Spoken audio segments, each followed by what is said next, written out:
our readings today is very consoling because they remind us that doubts are part of our faith and of our journey in life. Walang pananampalataya na palaging malakas at matibay.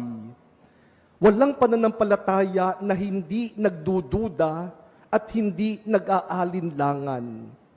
Lahat tayo dumaraan sa punto na nagtatanong, nagkakaroon ng struggle sa ating pananampalataya at dumarating pa nga sa pag-aalinlangan at pagdududa sa Diyos.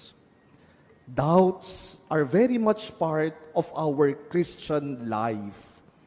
And doubts are not the end of faith.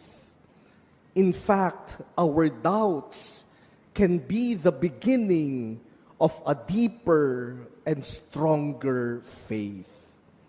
Many people think that doubts are failures in the Christian life. Yung bang pag nagdududa ka, natatakot tayo, nag-aalala tayo, baka yung pagdududa ko ay kasalanan na sa Diyos. Baka yung pagdududa ko, ibig sabihin, hindi na ako naniniwala sa Diyos. And we think that doubts are failures. We think that when we doubt, when we question, when we struggle, when we feel uncertain, something is wrong with our faith. But my dear brothers and sisters, what matters really is not whether we have doubts. What matters is what you do with your doubts. Do you allow your doubts to bring you closer to Jesus? Or do you allow your doubts to drive you away from Him?